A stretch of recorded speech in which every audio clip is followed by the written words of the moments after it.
अस्सलामुअलैकुम। इस वीडियो में मैं आपके साथ डिस्कस करने जा रहा हूँ एक बहुत ही ज़बरदस्त स्टॉक, एक हाईली अंडरवैल्यूड स्टॉक है जिसको आप ब्लू चिप भी कह सकते हैं, जो लॉन्ग टर्म में आपको बहुत ज़बरदस्त रिटर्न प्रोवाइड कर सकता है और शॉर्ट टर्म में किस तरह बाइंग सेलिंग करनी है वो भी हम इसमें डिस्कस करेंगे। तो एक कंप्लीट रिव्यू होगा उस स्टॉक का जिसमें आपको हर लिहाज से उस स्टॉक के बारे में इंफॉर्मेशन मिलेगी और ये स्टॉक आपको ज़बरदस्त किस्म का रिटर्न लॉन्ग टर्म में प्रोवाइड कर सकता है। हम कंप्लीट डिस्कशन करेंगे। तो मेरे प्यारे प्यारे इस्लामी भाइयों, अभी से ही इस वीडियो को लाइक कर दें और सब्सक्राइब अगर आपने नहीं किया हुआ चैनल को तो इस वीडियो के नीचे सब्सक्राइब का बटन आ रहा है, सब्सक्राइब को लाजमी दबा दें ताकि आपको हर मेरी नई वीडियो का नोटिफिकेशन मिलता रहे। तो अब हम डिस्कशन शुरू करते हैं उस स्टॉक के हवाले से। हम देखते हैं कि आज हमारी डिस्कशन क्या होनी है। स्टॉक का नाम है एंग्रो कॉरपोरेशन लिमिटेड, जैसा कि आपके सामने आ रहा है। हमने डिस्कशन क्या करनी है, सबसे पहले हम करेंगे इस कंपनी की प्रोफाइल को डिस्कस, इसकी थोड़ी सी प्रोफाइलिंग करेंगे, अंडरस्टैंड करेंगे कि इस कंपनी का बिज़नेस क्या है, क्या कोई ऑडिटर्स ने कोई ऑब्जेक्शन तो नहीं निकाली। फिर हम टेक्निकल एनालिसिस भी कर लेंगे। टेक्निकल एनालिसिस हमारा मेन मकसद नहीं है, लेकिन फिर भी कुछ लोगों का ज़रा फोकस टेक्निकल्स होता है, तो टेक्निकल की बेस पे अगर उन्हें बाइंग सेलिंग करनी है तो वो क्या हो सकती है वो हम डिस्कस कर लेंगे।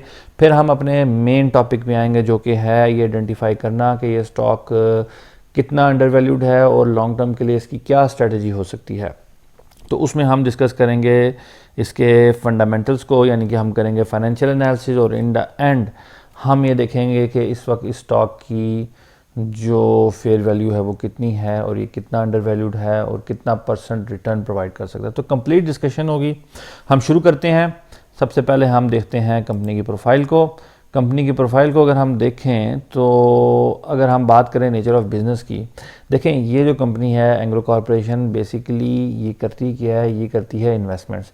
इसकी बहुत सारी सब्सिडरीज कंपनीज़ हैं फूड सेक्टर में, एनर्जी सेक्टर में, इसके अलावा फर्टिलाइज़र में, पीवीसी में, एलएनजी, केमिकल टर्मिनल और स्टोरेज बिजनेस में इसकी बहुत ज़्यादा सब्सिडरीज़ हैं जिसमें इसने इन्वेस्टमेंट की हुई है और उन इन्वेस्टमेंट से इसको रिटर्न मिलता है और जो कि इसका मेन सोर्स ऑफ इनकम है। अच्छा, नेचर ऑफ बिज़नेस तो हमने समझ लिया कि बेसिकली कंपनी करती क्या है।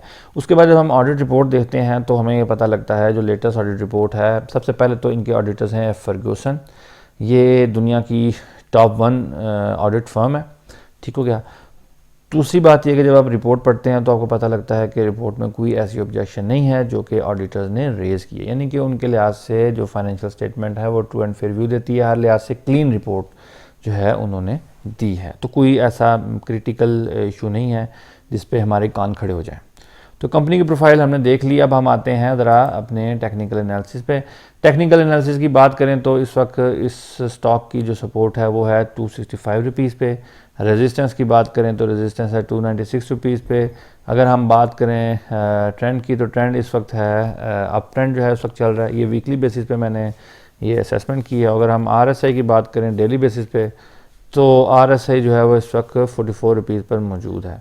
तो एक हमने टेक्निकल्स भी इसके देख लिए और टेक्निकल्स की बेसिस पे जिसने बाइंग सेलिंग करनी है वो सपोर्ट और रेजिस्टेंस के हिसाब से इसमें बाइंग सेलिंग कर सकता है। यहाँ मैं आपको बताता चलूँ कि इसकी सपोर्ट जो है वो बहुत स्ट्रॉन्ग है क्योंकि जो अप ट्रेंड है उसकी लाइन भी इसी सपोर्ट के करीब पड़ रही है। तो टेक्निकल बेसिस पे बाइंग सेलिंग अगर की जाए तो वो भी अच्छा आपको रिटर्न दे सकती है शॉर्ट टर्म के लिए। बैरकैफ अब हम जब चलते हैं अपने मेन कोर्स पे, जो हमारी मेन डिश है और वो है financial analysis and then to identify कि ये स्टॉक कितना अंडर वैल्यूड है। तो इस डिस्कशन से पहले मेरी एक अनाउंसमेंट है वो सुन लें, फिर हम आगे डिस्कशन कंटिन्यू करते हैं। स्टॉक मार्केट में आपको लॉस इसलिए होता है कि या तो आप स्टॉक को गलत जगह पे ख़रीद लेते हैं या गलत स्टॉक को ख़रीद लेते हैं, और इसकी रीज़न ये होती है कि ना आपके पास टेक्निकल एनालिसिस का नॉलेज होता है, ना ही आपके पास फंडामेंटल एनालिसिस का नॉलेज होता है। इसीलिए मैंने लॉन्च किया है एक प्रोफेशनल स्टॉक मार्केट कोर्स जिसमें मैं आपको सिखाऊंगा कंप्लीट टेक्निकल एनालिसिस, जिसकी मदद से आप खुद बाय सेल कॉल्स जो हैं वो जनरेट कर सकेंगे। उसके साथ साथ मैं आपको सिखाऊंगा फंडामेंटल एनालिसिस, जिसकी मदद से आपको ये पता लग सकेगा कि क्या ये स्टॉक अंडर वैल्यूड है या ओवर वैल्यूड है, कौन सी की रेशोज़ हैं जो देखनी होती हैं एक स्टॉक को एनालाइज करते हुए। मैं आपके साथ वो टेक्निक और ट्रिक शेयर करूंगा जिसकी मदद से आपको पता लगेगा कि ये स्टॉक अंडर वैल्यूड है या ओवर वैल्यूड है। और इन द एंड मैं आपके साथ शेयर करूंगा अपनी ट्रेडिंग स्ट्रेटजी। ये वो स्ट्रेटजी है जिसकी मदद से आपको कभी भी लॉस नहीं होगा। तो इस कोर्स की फ़ीस है सिर्फ 4000 रुपये। अगर आपने इस प्रोफेशनल स्टॉक मार्केट कोर्स को ज्वाइन करना है तो जो नीचे नंबर आ रहा है इस पर आप मुझे व्हाट्सएप करें और इस कोर्स को ज्वाइन कर लें। तो चलें अब वापस वीडियो की तरफ चलते हैं। चलें अब हम जाते हैं ज़रा फाइनेंशियल एनालिसिस पे। अगर हम बात करें फाइनेंशियल एनालिसिस की तो सबसे पहले हम देखते हैं अर्निंग पर शेयर। और अर्निंग पर शेयर इसकी जो लेटेस्ट है वो 43.5 है, यानी बहुत ज़्यादा आप देख सकते हैं इसकी अर्निंग है पर शेयर। और हिस्ट्री अगर आप देखें तो हिस्टोरिकल इसने बहुत ज़्यादा जो है वो ग्रोथ दिखाई है। अच्छा, अगर हम प्राइस टू बुक वैल्यू की बात करें तो प्राइस टू बुक वैल्यू उसकी 0.68 है, जो कि हमारी एक्सेप्टेबल लिमिट से कम है।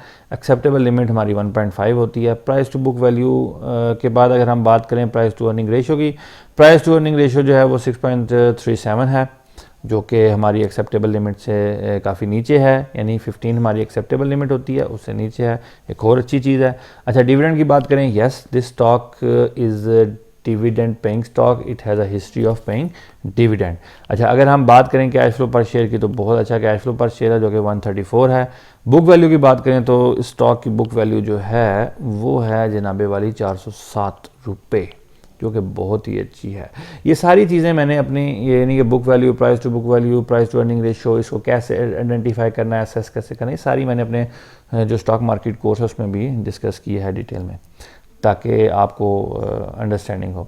खैर, अच्छा हम बात करेंगे आगे ग्रॉस प्रॉफिट मार्जिन की। इस स्टॉक का जो ग्रॉस प्रॉफिट मार्जिन है वो है 7% और सॉल्वेंसी रेशो है 87%, जो कि बहुत अच्छी है। तो ओवरऑल अगर मैं इसको रेट करूं तो मैं इसको 5 आउट ऑफ 5 स्टार्स दूंगा। 5 आउट ऑफ 5 मेरी रेटिंग होगी इसकी। तो ये था इसका फाइनेंशियल एनालिसिस। अब हम आखिर में डिस्कस करते हैं कि स्टॉक की फेयर वैल्यू क्या है। अच्छा जी, इस वक्त इस स्टॉक की जो वैल्यू है वो है 277 रुपीज़। और अगर हम इसकी फेयर वैल्यू को देखें तो इसकी फेयर वैल्यू है 631 रुपीज़, जो मैंने निकाली है डिविडेंड वैल्यूएशन मेथड से। तो ओवरऑल ये स्टॉक 354 रुपीज़ से अंडर वैल्यूड है, यानी कि ये बहुत ज़्यादा हाईली अंडर वैल्यूड स्टॉक है जिसको आप कह सकते हैं। तो ये है हमारा कंप्लीट रिव्यू एंग्रो कॉरपोरेशन के हवाले से। और आप देख सकते हैं कि ये स्टॉक कितना ज़बरदस्त स्टॉक है, अंडर वैल्यूड स्टॉक है और फंडामेंटली ये बहुत ही स्ट्रॉन्ग स्टॉक है। तो ये तो था हमारा आज का रिव्यू। उम्मीद है आपको अच्छे तरीके से हमारा जो आज की डिस्कशन थी उसकी समझ लगी होगी। अगली वीडियो तक के लिए मेरी तरफ से खुदा हाफिज़, फ़ी अमान अल्लाह।